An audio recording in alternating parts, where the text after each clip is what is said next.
Halo teman-teman, penikmat cerita novel. Kali ini saya akan melanjutkan cerita tentang menantu terbengkalai ternyata miliarder. Buat kalian yang baru mendengarkan cerita dari channel Gungred, jangan lupa untuk dukung terus channel Gungred dengan cara klik tombol like dan subscribe-nya. Dan saya ucapkan terima kasih banyak buat kalian yang sudah support. Supaya kalian nyaman mendengarkan sambil membaca novelnya, kalian bisa pakai fitur transkrip dengan cara klik selengkapnya dan tampilkan transkrip. Mantap bukan? Bab 596. Ini, Cynthia Yandra juga datang, melihat Hanastasong menangis dengan bunga pir di tengah hujan. Dia bertanya pada Adinata, "Suamiku, apakah kamu masih marah pada Hanastasong? Mengapa kamu terlihat sangat marah ketika Hanastasong dan Zheng Bin menikah lagi?" Adinata memegang tangan Cynthia Yandra dan berkata, "Jika kamu tidak mengerti, saat ini, Adinata dan Hanastasong telah menarik banyak orang untuk menonton. Adinata tidak ingin difoto, jadi dia berkata kepada Hanastasong, 'Pergilah, karena Zheng Bin memilih untuk memaafkanmu dan mempercayaimu.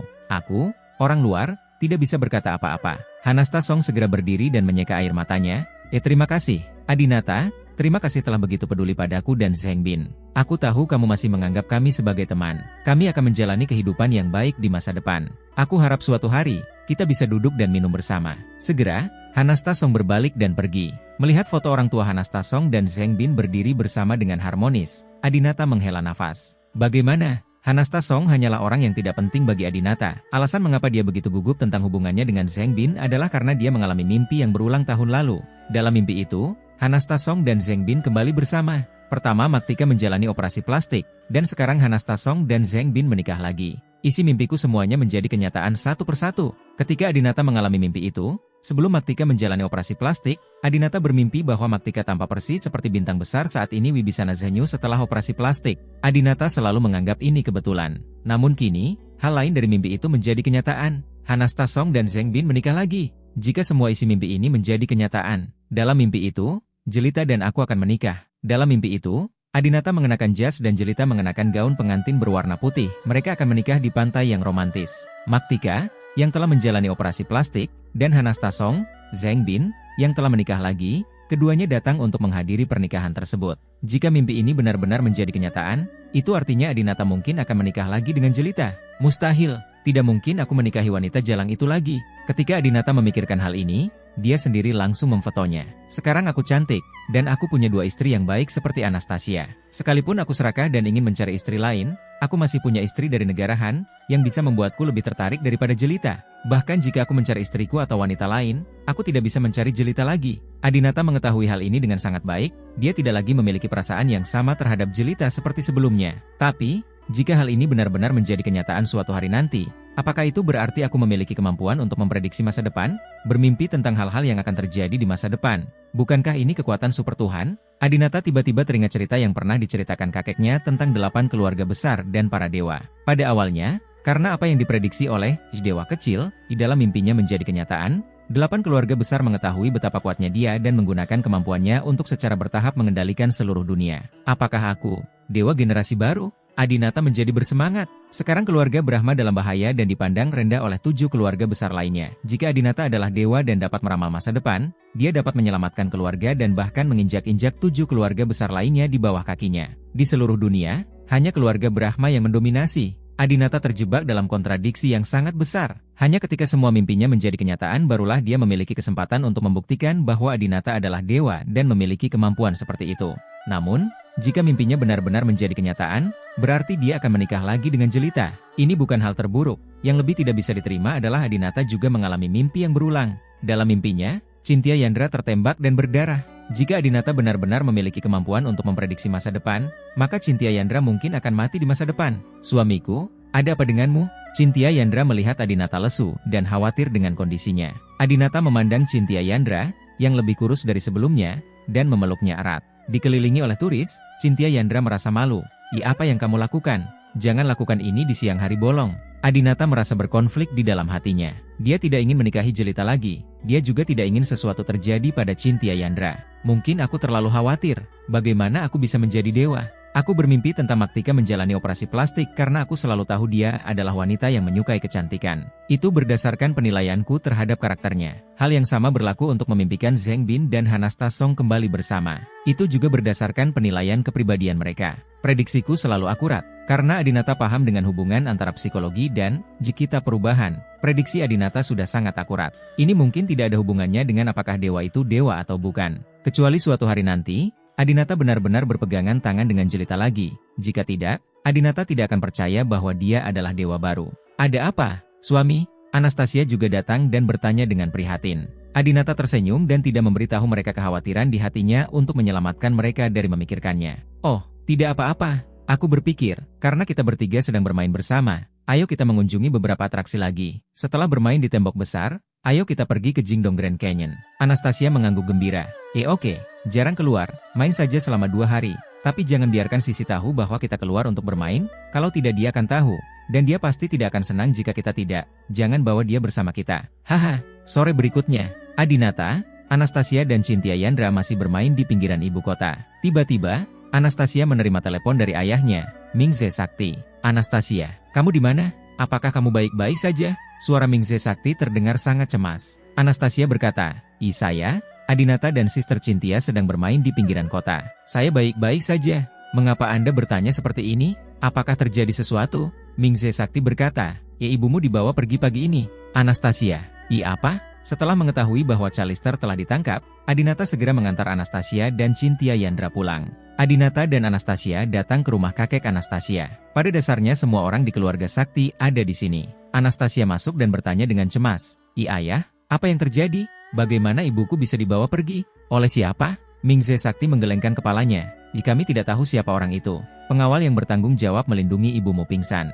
Dia hanya melihat seorang pria berjas. Adinata melangkah maju dan bertanya, di mana dia dibawa pergi? Apakah pengawasan sudah memeriksa? Dengan kekuatan keluarga Sakti di ibu kota, bahkan jika Chalister ditangkap, keluarga Sakti dapat dengan cepat menemukan tersangka dan menangkapnya tanpa mengalami kerugian. Namun, Mingze Sakti berkata, saya mengawasi pengawasan. Tetapi Chalister dan kelompoknya tiba-tiba dan secara ajaib menghilang dari pengawasan. Mereka mungkin telah meninggalkan ibu kota sekarang. Bab 597. Davi Sakti juga berkata, kelompok orang yang menangkap Chalister bukanlah perampok biasa. Mereka dapat lolos dari begitu banyak pengawasan kami dan menghilang secara misterius tanpa jejak. Mereka jelas bukan perampok biasa. Jika saya dapat memastikan bahwa mereka ada di ibu kota, saya yakin dapat menangkap mereka. Namun, jika mereka membawa Chalister keluar ibu kota, atau bahkan keluar Tiongkok, keluarga Sakti kita tidak akan berdaya. Adinata, bisakah kamu membantu masalah ini? Sebelum Adinata dapat berbicara, Sumusue berkata dengan dingin, bagaimana dia, orang asing, dapat membantu dengan sesuatu yang bahkan keluarga Sakti kita tidak dapat melakukannya? Dia sekarang berada di Tiongkok dan bahkan tidak memiliki rekening bank. Itu saja beku. Adinata melirik Sumusue dengan arogan. Sekarang sesuatu terjadi pada keluarga Sakti. Adinata tidak punya waktu untuk berdebat dengan Sumusue. Adinata berkata, biarkan saya melihat pengawasannya dulu. Adinata pertama kali melihat foto Chalister yang ditangkap oleh kamera pengintai. Dia ditemukan hilang di tempat terbuka. Pesawat siluman? Jika Chalister memasuki pesawat siluman, pengawasan pasti tidak akan bisa menangkapnya. Di dunia ini, hanya ada 8 keluarga rahasia yang bisa memiliki pesawat siluman tersebut. Adinata segera teringat pada keluarga Peu di negara bagian Han yang baru saja menaruh dendam pada mereka. Apakah itu Park Sungu? Adinata baru saja kembali dari rumah sakit Peu, meledakkan beberapa lubang besar di rumah sakitnya, dan menembak Peu Chengyu.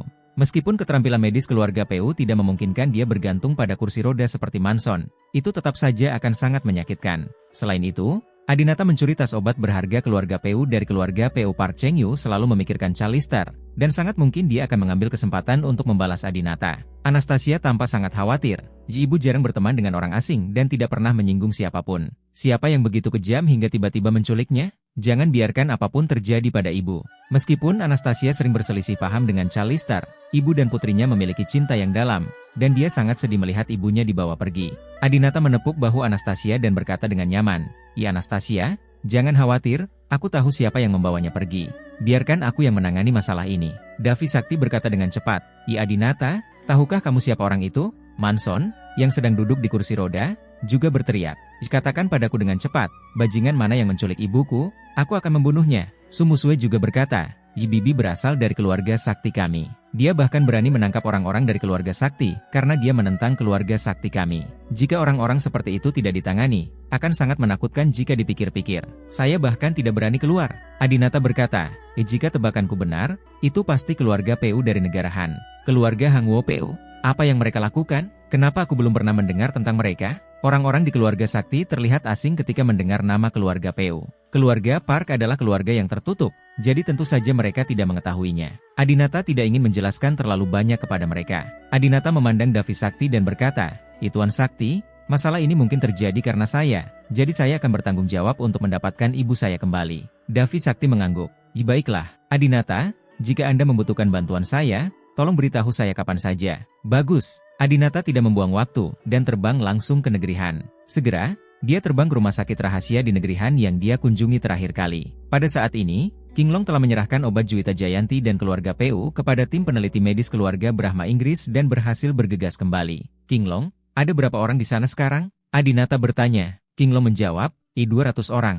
Adinata memerintahkan, semuanya, cepat ke rumah sakit. Adinata ingin mengambil alih rumah sakit Pujia sekaligus dan menyelamatkan Chalistar. Namun, ketika mereka memasuki gedung bobrok yang telah dibom sebelumnya, mereka menemukan bahwa tidak ada seorang pun di dalamnya. Tuan, saya sudah memeriksa ke atas dan ke bawah. Tidak ada seorang pun di sini, dan semuanya telah dipindahkan, kata King Long. Adinata mengepalkan tangannya. Sial, mereka berpindah posisi begitu cepat.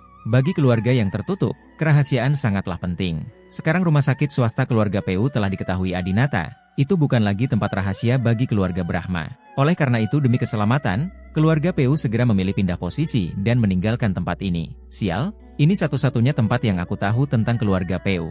Terlalu sulit menemukan PU Chengyu dan Chalistar. Meski tahu itu tidak akan mudah, Adinata tetap memberi perintah dan terus mengirimkan orang untuk mencari kediaman keluarga PU yang mencurigakan, termasuk mengirim orang untuk mengikuti setiap gerak-gerik parknya. Saat ini, di sebuah rumah pribadi di suatu tempat di Pulau Jeju, tangan dan kaki Chalistar terikat, yang menggambarkan sosok baik yang langka untuk seorang wanita parubaya. Park Cheng-woo, sebaliknya, berjalan perlahan. Dia baru saja tertembak dan sekarang bisa berjalan tanpa dukungan apapun. Inilah betapa dahsyatnya masa depan dunia kedokteran. Banyak penyakit yang tampak serius saat ini seperti pilek dan demam di mata 8 keluarga besar dengan teknologi kedokteran masa depan, dan tidak layak untuk disebutkan sama sekali. Park Cheng-yu memandang Chalistar dengan hati-hati dan meneteskan air liur dengan rakus. Obanan yang sempurna. Nyonya Su, Anda adalah wanita berusia 40 tahun tercantik yang pernah saya lihat di dunia. Ayo, aku sendiri yang akan melepaskan ikatanmu. Park Cheng-yu secara pribadi melepaskan ikatan Chalistar. Tentu saja dia bisa memanfaatkannya, tetapi pria generasi kedua setingkatnya tidak akan melakukan hal kotor seperti itu. Park Cheng-yu yakin bahwa tidak ada wanita di dunia ini yang membutuhkan dia untuk memaksanya mendapatkannya. Park Cheng-yu bertanya dengan lembut, Nyonya Su, bolehkah aku memanggilmu Bibi? Park Sung-woo adalah seorang pecandu, Bibi. Setiap kali dia memanggil seorang wanita parubaya yang cantik sebagai Bibi, dia menjadi sangat bersemangat. Namun, Chalistar tidak mengerti bahasa Korea sama sekali dan tidak mengerti apa yang dia katakan. Oh ngomong-ngomong, lupa kamu nggak ngerti bahasa Korea. BSP, kamu ngomong bahasa Inggris? Kamu ngomong bahasa Inggris? Park Sung-woo bertanya. Meskipun Chalistar mengerti, dia tetap tidak menjawab. Park Sung-woo masih mempertahankan sikap sopannya. Tidak tahu bahasa Inggris? Tidak masalah. Ini tetap tidak akan menghalangi komunikasi persahabatan kita. Gemerincing, Park Cheng-yu menjentikan jarinya dan meminta bawahannya untuk membawakan sepasang headset Bluetooth. Ayo Bibi, aku akan memakaikannya untukmu secara pribadi. Dengan memakai headset Bluetooth ini, kita bisa berkomunikasi tanpa hambatan apapun. Headset ini sebenarnya adalah penerjemah real-time yang dapat menerima perkataan dua orang dan menerjemahkannya secara real-time. Setelah memakainya pada Chalistar, Park Cheng-yu juga memasangkan sepasang di telinganya sendiri. Kemudian kedua earphone tersebut berhasil dipasangkan dan bahasanya diatur ke Korea ke Cina. Setelah semuanya diatur, Park Cheng-yu memperkenalkan dirinya dengan sopan. Bibi Zhang, nama saya Park Cheng-yu. Saya pengagum Anda. Selamat datang di negara yang dingin. Saya akan memperlakukan kecantikan seperti Anda dengan standar tertinggi. Bab 598. Chalistar memahami apa yang dikatakan Park Cheng-yu melalui terjemahan suara melalui headset Bluetooth. Dia tampak keras kepala dan menatap Park Cheng-yu dengan tajam, berkata, saya memperingatkan Anda, saya bukan wanita biasa, saya menantu dari keluarga sakti di Beijing. Keluarga sakti adalah keluarga paling berkuasa di ibu kota, dan bahkan di negara ini. Anda menangkap saya hari ini dan memprovokasi keluarga sakti. Saya jamin Anda tidak akan pernah mendapatkan hasil yang baik. Park Cheng-yu tersenyum dan menjawab, sebelum saya menangkap Anda, saya telah menyelidiki dengan jelas kekuatan keluarga sakti. Memang sangat kuat, bukan keluarga kaya biasa. Sayangnya, di mataku, itu bukan apa-apa. Chalistar kaget. Karena dia telah menyelidiki keluarga sakti dan mengetahui kekuatan keluarga sakti, orang desa Han ini sebenarnya berani menangkap Callister. Mungkinkah dia tidak takut dengan kekuatan keluarga sakti? Callister memikirkannya dan merasa bahwa keluarga Adinata memiliki pengaruh internasional yang lebih besar. Jadi dia mengeluarkan Adinata. Juga, menantu laki-lakiku adalah Adinata. Dia berasal dari keluarga Brahma, keluarga yang sangat kuat. Kekuatan keluarga Brahma bahkan berasal dari negara Hanmu. Sebelum Callister selesai berbicara, Park Cheng-yu mengulurkan tangannya untuk memberi isyarat kepada Callister untuk berhenti dan berkata, "Bibi, tentu saja, aku tahu kekuatan keluarga Brahma lebih baik darimu. Keluarga Brahma memang jauh lebih penting daripada keluarga sakti MU. Adapun menantumu Adinata, aku juga tahu betapa kuatnya dia." Saat Park Cheng-yu berbicara, dia membuka celananya untuk memperlihatkan luka tembak di betisnya. Dia menunjuk luka itu dan berkata, "Lihat, luka di kakiku disebabkan oleh menantu laki-lakimu Adinata." Callister terkejut, dan tiba-tiba merasa bahwa dia ditangkap karena Adinata melukai rekan senegaranya Han ini. Callister berkata dengan cepat, "Tuan, sebenarnya hubungan saya dengan Adinata tidak terlalu baik. Saya tidak pernah menganggapnya sebagai menantu saya. Saya akan menceraikannya. Dia menyakitimu. Itu salahnya. Jangan salahkan aku." Callister mengeluh kepada Adinata sampai mati, mengira dia terlibat oleh Adinata. Park Cheng-yu tertawa dan berkata, "Bibi, meskipun aku juga membenci pembohong Adinata itu, tapi untuk satu hal, aku akan menangkapmu dan itu tidak ada hubungannya dengan dia. Lagi pula, kalau bukan karena dia, aku mungkin akan membawamu ke sini tanpa keberatan." Park Cheng-woo memilih wanita cantik di Tiongkok, dan hanya masalah waktu sebelum dia menemukan Callister. Adinata adalah menantu Callister, yang membuat Park Cheng-yu sedikit khawatir. Jika menantunya adalah orang lain, Park Cheng-yu tidak akan ragu atau khawatir sama sekali, dan akan langsung menangkap Callister. Park Cheng-yu berkata, "Bibi, jangan gugup. Saya mengundang Anda ke negeri Han kali ini untuk membantu Anda mendapatkan kembali masa muda Anda dan memberi Anda manfaat." Gemerincing, Park Cheng-yu menjentikan jarinya dan memerintahkan bawahannya, "Bawa orang-orang itu masuk." Tak lama kemudian, bawahannya membawa masuk seorang cantik. Si cantik ini mengenakan cheongsam, bermartabat dan anggun, dan dia tampak seperti wanita Tionghoa. Wanita dari negara dingin tidak bisa memakai pesona seperti ini. Park Cheng-yu tersenyum dan bertanya pada Callister, "Bibi Zhang, tahukah kamu siapa wanita cantik ini?" Callister melihat seorang wanita yang jauh lebih muda dari dirinya mendekat. Dia tidak mengira dia mengenalinya pada awalnya, tetapi semakin dia melihatnya, dia merasa semakin akrab. "Aneh, kenapa aku merasa pernah melihatnya di suatu tempat?" Callister bingung. "Suster Callister." Wanita Cheongsam itu berbicara perlahan. Callister tiba-tiba merasa bersemangat dan bersemangat. Suara ini sangat familiar baginya. "Kamu adalah Yuzi." Callister tertegun. Yuzi ini adalah teman poker Callister sebelumnya, dan dia juga seorang istri kaya di ibu kota. Callister berkata dengan heran, "Saya mendengar seseorang berkata bahwa Anda tiba-tiba menghilang beberapa waktu yang lalu. Ternyata Anda ditangkap di sini. Kenapa wajahmu terlihat begitu muda?" Yang paling mengejutkan Callister adalah wajah Yuzi, yang 10 tahun lebih muda dari sebelumnya. Yuzi memandang Park Cheng-yu dan menjelaskan, "Tuan Park melakukannya untuk saya." Park Cheng-yu datang dengan bangga dan berkata, "Bibi Zhang, lihat, wajah Bibi Yuzi 10 tahun lebih muda dari sebelumnya. Apakah kamu ingin menjadi seperti dia dan kembali ke penampilannya 10 tahun yang lalu?" Callister tertegun dan tanpa sadar mengangguk. "Hahaha." Park Cheng-yu datang dengan senyum jahat dan hendak mengulurkan tangan dan menyentuh Callister. Callister dengan cepat mengelak dan berkata, "Jangan bertingkah seperti ini. Saya seorang wanita dari keluarga sakti. Jika Anda meminta saya membayar harga untuk membuat saya lebih muda, maka saya tidak akan pernah melakukannya." Callister mengkhianati Mingze Sakti, tapi itu karena dia sangat marah saat pertama kali melihat Mingze Sakti berhubungan dengan wanita lain. Dia tidak bisa melayani orang Han sebagai wanita dari keluarga sakti. Park Cheng-yu berkata, "Jangan khawatir, orang yang kamu layani bukanlah aku, tapi ayahku. Ayahku adalah penguasa dunia ini. Cepat atau lambat, seluruh dunia akan berada di bawah kendali ayahku sendiri. Dia adalah pria yang jauh lebih kuat dari suamimu. Kamu pasti akan senang dengan itu." "Bah," Callister menjawab dengan nada menghina, "Tidak peduli siapa ayahmu, aku tidak akan pernah jatuh cinta padanya. Aku memperingatkanmu, menantu laki-lakiku Adinata akan membalas dendam, dan anakku tidak akan duduk bermalas-malasan dan tidak melakukan apa-apa. Sebaiknya biarkan aku pergi secepatnya. Jika tidak, ketika mereka datang mencarimu, akan sangat terlambat bagimu untuk menyesalinya." Park Cheng-yu mendengus dingin. "Bibi, kamu terlalu percaya diri pada Adinata. Ayo kita bertaruh. Aku yakin Adinata tidak akan pernah menemukanmu sebelum kamu dikirim ke tempat ayahku." Seseorang bawa Bibi Zhang ke ruang perawatan. Di saat yang sama, Adinata berada di pesawat Zephyr 3, mencari keberadaan keluarga Park dan Callister. Setelah mencari lebih dari 10 jam, Adinata masih tidak menemukan apapun. King Long melaporkan, "Guru, hanya dengan mencari seperti ini, Meskipun kita mencari selama setengah tahun, kita mungkin tidak dapat menemukan keberadaan keluarga Peu. Meskipun teknologi pencarian yang dibawa oleh Zephyr 3 kami berada di luar level dunia, kemampuan anti pencarian keluarga Peu jelas melampaui level dunia. Kecuali kita menggunakan kekerasan untuk mengusir keluarga Peu, aku khawatir akan sulit bagi kita untuk menemukan keluarga Peu dan ibu mertuamu. Xiao Wibisana juga berkata, dan bahkan jika kita menemukannya, mereka memiliki pesawat siluman.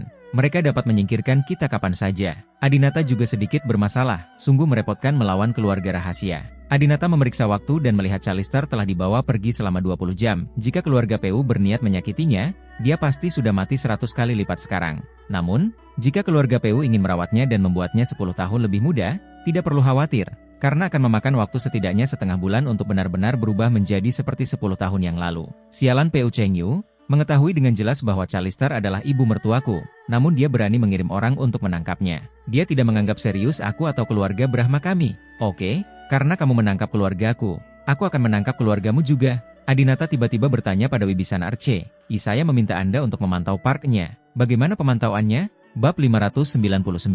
Kandung Park Chengyu. Selama Adinata memiliki parknya di tangannya, dia pasti bisa menukarnya dengan Callister. Wibisana Archai, istri saya menjalani kehidupan normal. Dia menghadiri konferensi pers dengan suaminya, menerima wawancara, dan menghabiskan waktu luangnya dengan putrinya. Tampaknya dia tidak ada hubungannya dengan ibu mertua Anda. Anak-anak dari keluarga besar semuanya mandiri satu sama lain. 3 orang seperti Adinata, Tian Brahma, dan Xuan Brahma, termasuk saudara perempuannya, pada dasarnya memiliki sedikit kontak satu sama lain. Adinata juga percaya bahwa Park Sung-woo melakukan ini sendirian, dan Park Eun-ah mungkin bahkan tidak mengetahuinya. Adinata bertanya, di mana parknya sekarang? Wibisana Arce melihat lokasi itu melalui ponselnya dan berkata, Istana Biru. Adinata segera berkata, ayo pergi ke Istana Biru dan tangkap Peu-nya. Apa? Wibisana Arce, Ganendra dan yang lainnya semuanya ketakutan. Pergi ke Istana Biru untuk menangkap orang? Wibisana Arce tergagap, Tuan Brahma, apakah Anda ingin memikirkan hal ini lagi? Itu Istana Biru di sana. Istana Biru adalah pusat kekuasaan tertinggi di kerajaan Han. Orang biasa seperti Wibisana Arce dan Ganendra merasa gemetar ketika mendengar nama tempat seperti itu. Saya bahkan tidak berani masuk, apalagi menangkap orang. Tapi Adinata sama sekali tidak menganggapnya serius. Dimanapun dia berada, Adinata tidak peduli. Merancang, mengaktifkan mode sembunyi-sembunyi, Zephyr 3 dengan cepat mendekati Istana Biru. Namun, saat ini, Davi Sakti tiba-tiba menelepon. Hei, Tuan Sakti. Adinata menjawab telepon dan mengira Davi Sakti ada di sini untuk menanyakan kemajuan Callister. Namun, kalimat pertama Davi Sakti bukanlah menanyakan tentang situasi Callister, tetapi bertanya, Adinata, di mana kamu sekarang? Adinata tidak tahu kenapa. Saya di negara yang dingin. Ada apa? Davi Sakti terus bertanya, di mana negeri Han? Adinata tidak mengatakan bahwa dia berada di Istana Biru untuk menyelamatkan Davi Sakti dari berpikir terlalu banyak. Tanpa diduga, Davi Sakti berinisiatif untuk berbicara. Adinata, apakah kamu pergi ke Istana Biru? Adinata langsung terkejut. Bagaimana kamu tahu? Kamu memasang pelacak padaku. Adinata tidak pernah menyangka lelaki tua Davi Sakti diam-diam akan melakukan ini padanya. Jika Davi Sakti tidak mengenakan benda-benda ini pada dirinya sendiri, mustahil bagi Davi Sakti untuk mengetahui bahwa dia ada di Istana Biru. Apalagi Adinata belum sampai di Istana Biru. Adinata baru saja bertemu Davi Sakti, dan karena Adinata dan Anastasia adalah suami istri, terlalu mudah baginya untuk memasukkan barang kecil ke dalam sakunya. Davi Sakti berkata, Adinata, jangan marah. Aku melakukan ini demi kebaikanmu sendiri. Bagaimanapun, kamu adalah menantu keluarga sakti kami. Aku khawatir kamu akan melakukan sesuatu yang impulsif di dalam kemarahanmu. Dengarkan aku, jangan pergi ke Istana Biru untuk menimbulkan masalah. Ini bukan tempat yang bisa kamu datangi. Begitu konflik terjadi, dampaknya akan besar. Adinata berkata dengan marah, Tuan Sakti, saya sedang menyelamatkan menantu perempuan Anda sekarang. Saya punya aturan sendiri tentang bagaimana melakukan sesuatu, dan Anda tidak perlu mengajari saya. Aku sangat marah karena kamu diam-diam menyembunyikan pelacak itu padaku. Jika itu terjadi lagi, jangan salahkan aku karena kehilangan kesabaranmu. Setelah mengatakan itu, Adinata menutup telepon. Adinata menganggap keluarga Sakti sebagai keluarga, jadi dia tidak terlalu berhati-hati. Tanpa diduga, Davi Sakti akan memanfaatkan keluarganya untuk melacak lokasinya. Karena Istana Biru dijaga ketat dan pesawat Zephyr 3 berukuran besar, begitu mendarat, penjaga Istana Biru akan segera mengetahuinya. Jadi, di dekat Istana Biru, Adinata berkata kepada King Long, King Long, kamu dan aku turun dari pesawat dari sini, dan kita menyelinap masuk dan menangkap Peu-nya. King Long, iya. Keduanya jatuh dari langit dan berjalan cepat. Namun tak lama setelah berangkat, tiba-tiba beberapa pria berseragam kamuflase muncul di hadapan mereka. Sial, aku benar-benar bertemu dengan penjaga Istana Biru di sini. Adinata merasa sedikit terkejut. King Long, Segera tangani mereka dan jangan bersuara. Di perintah Adinata, dengan kekuatan Qinglong, satu lawan banyak bukanlah masalah. Qinglong melihat bahwa pria berseragam kamuflase di depannya tidak dilengkapi senjata. Jadi dia berjalan dengan percaya diri. Bang bang bang bang. Qinglong dengan cepat mulai bertarung dengan lawan. Tanpa diduga, orang-orang berseragam kamuflase ini sangat kuat. Mereka tidak dikalahkan dengan cepat oleh Qinglong sama sekali. Mereka sangat ulet, sungguh kemampuan yang kuat untuk menahan pukulan. Adinata dengan jelas melihat Qinglong meninju wajah salah satu pria berseragam kamuflase, namun, pria lain itu tidak bergeming sama sekali, dan langkah kudanya masih sangat mantap. Sepertinya aku juga harus membantu. Adinata tidak menyangka akan ada makhluk sekuat itu di antara penjaga kerajaan Han. Qinglong sendiri tidak bisa mengalahkan beberapa dari mereka. Tepat ketika Adinata hendak mengambil tindakan, salah satu pria berpakaian kamuflase tiba-tiba berkata, "Tuan Brahma, tolong jangan mengambil tindakan." Ketika Adinata mendengar aksen ini, yang merupakan bahasa Mandarin murni dengan sedikit aksen Beijing, Adinata memandang orang-orang ini dengan bingung dan bertanya, "Ya apakah Anda orang Tionghoa?" Saat ini, Qinglong dan yang lainnya juga berhenti bergerak. Pria di kepala itu mengangguk dengan sungguh-sungguh dan memperkenalkan dirinya. "Kami dari grup Hua Guo Longqian. Saya Li Wei, kapten tim utama. Tuan Brahma, Anda bisa memanggil saya Awei." Adinata sedikit terkejut. Grup Naga Qian? Organisasi macam apa itu? Ini adalah pertama kalinya Adinata mendengar nama ini. Li Wei Dao, ini adalah organisasi rahasia tingkat tertinggi di negara kita. Ia secara langsung berada di bawah Raja Tiongkok. Ia tidak dibatasi oleh sistem militer dan politik Tiongkok manapun. Ia dapat menyelidiki dan secara langsung menangkap posisi apapun di Tiongkok. Adinata sedikit terkejut. Dia tidak menyangka ada organisasi rahasia yang begitu kuat di Tiongkok. Pantas saja kekuatan orang-orang ini begitu kuat. Belum lagi Qinglong sendiri tidak bisa mengalahkan beberapa dari mereka. Bahkan jika Adinata ditambahkan ke mereka berdua mungkin tidak bisa mengalahkan orang-orang ini sepenuhnya. Tentu saja, 1 lawan 1, Qinglong masih belum memiliki lawan di dunia. Adinata bertanya, Davi Sakti seharusnya memberitahumu bahwa kamu ada di sini, kan? Dengan kekuatan Davi Sakti di ibu kota, dia mungkin sudah mengetahui keberadaan grup Longqian sejak lama, dan dia mungkin memiliki hubungan dekat dengan organisasi ini. Li Wei berkata, Tuan Sakti juga khawatir sikap impulsif Tuan Brahma akan menyebabkan bencana. Kami di sini untuk mencegah Tuan Brahma pergi ke Istana Biru. Jelas tidak ada gunanya menyinggung Istana Biru hanya karena seorang wanita. Begitu Tuan Brahma pergi ke sana dan menyebabkan konflik, itu bukan salahmu sendiri. Hasil terburuknya mungkin adalah konflik antara kerajaan Hua dan kerajaan Han. Adinata tersenyum. Pantas saja mereka ingin menghentikannya. Ternyata karena mereka khawatir Adinata akan menimbulkan masalah di Tiongkok. Adinata berkata, Kapten Li, kamu terlalu khawatir. Perginya aku ke Istana Biru adalah kelakuanku sendiri. Paling-paling, aku bisa menyalahkan keluarga Brahmaku dan itu tidak ada hubungannya dengan kerajaan Hua. Apa yang tidak kamu ketahui adalah bahwa keluarga Brahma kami telah lama meninggalkan Tiongkok dan berimigrasi ke Inggris.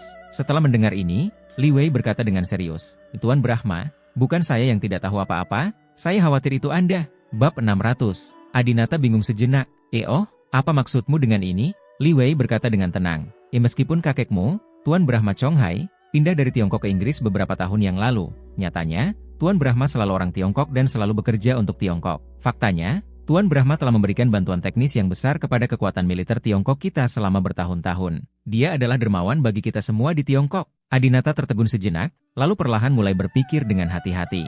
Saat itu, para dewa bisa membantu keluarga Brahma di bidang apapun, termasuk bidang militer. Namun, keluarga Brahma tidak memiliki tentara atau meriam, dan masalah militer memerlukan banyak eksperimen serta personel dan tempat yang sangat profesional. Jika keluarga Brahma ingin membuat terobosan di bidang ini, mereka harus bekerja sama dengan negara tertentu. Sebagai anggota bangsa Tiongkok, keluarga Brahma tentu saja bekerja sama dengan bangsa Tiongkok. Demikian pula, keluarga Park pasti diam-diam membantu kekuatan militer negara dingin, dan keluarga Miyamoto pasti membantu kekuatan militer negara kepulauan.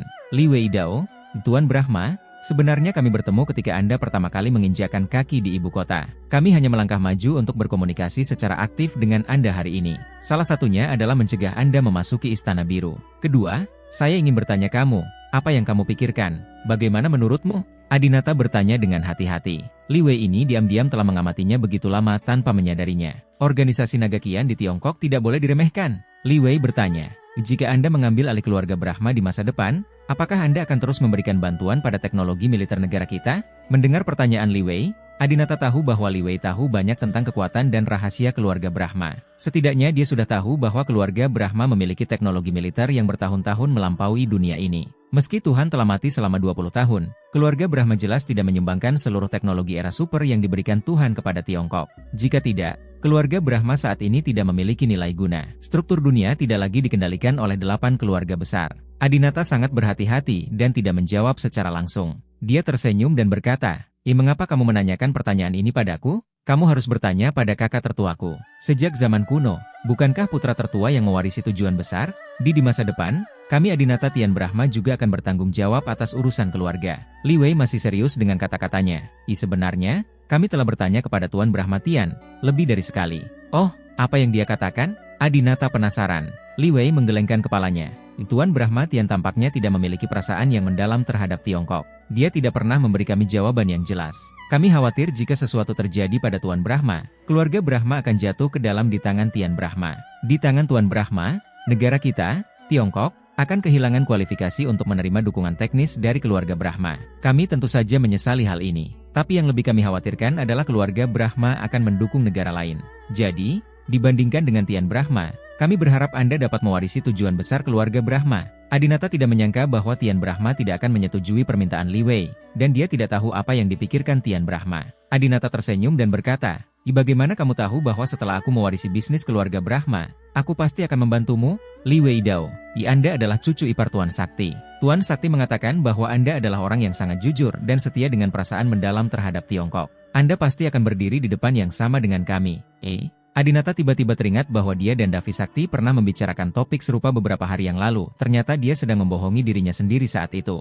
Adinata berkata dengan hati-hati, saya ingin menelepon kakek saya. Adinata tidak bisa hanya mendengarkan kata-kata sepihak dari pria tak dikenal itu.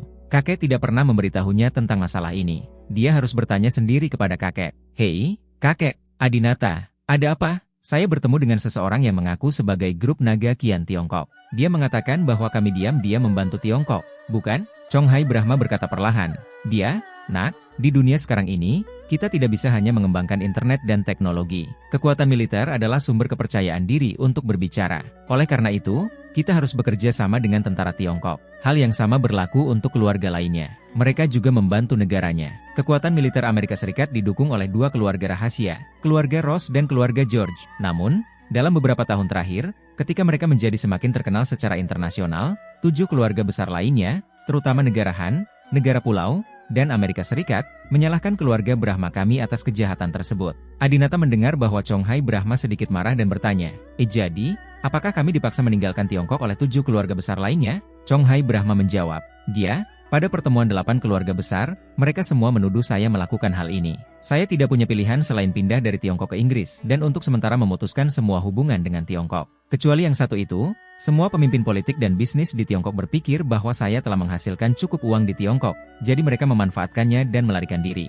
Mereka tidak tahu bahwa uang yang saya hasilkan dari real estate di Tiongkok bukanlah sama seperti kita. Dibandingkan dengan kekayaan keluarga saya yang sebenarnya, itu hanya setetes air dalam ember, dan saya tidak menganggapnya serius sama sekali. Adinata tiba-tiba menyadari mengapa keluarga Brahma pindah ke Inggris dan mengapa keluarga Brahma dihina dan diejek di kalangan atas Tiongkok. Faktanya, orang-orang itu tidak tahu apa yang telah dilakukan keluarga Brahma untuk Tiongkok. Tentu saja, mereka tidak memenuhi syarat untuk mengetahui hal-hal rahasia ini. Adinata berkata, kakek, orang-orang dari grup Longqian bertanya padaku apakah aku ingin terus membantu mereka di masa depan.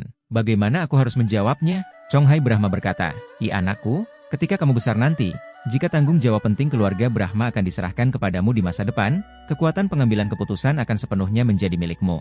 Kakek tidak bisa memberimu nasihat apapun, apakah kamu membantu atau tidak, kakek menghormati pilihanmu. Hal yang sama berlaku untuk saudaramu. Adinata berhenti dan berkata, oke, saya mengerti. Kakek, saya akan menutup telepon dulu. Setelah menutup telepon, Adinata menghadap Li Wei dan berkata, Kapten Li, meskipun saya besar di luar negeri, saya memiliki perasaan yang mendalam terhadap Tiongkok. Kedua istri saya adalah orang Tionghoa. Jadi, saya dapat memberitahu Anda dengan jelas hari ini bahwa jika suatu hari nanti, saya mengambil alih keluarga Brahma, saya akan terus memberikan bantuan teknis kepada militer Tiongkok seperti kakek dan kakek saya. Setelah mendengar ini, wajah serius Li Wei menangis. Beberapa pria berseragam kamuflase di belakang Li Wei. Li Wei, atas nama seluruh rakyat Tiongkok, terima kasih. Adinata tertegun, kamu memanggilku apa?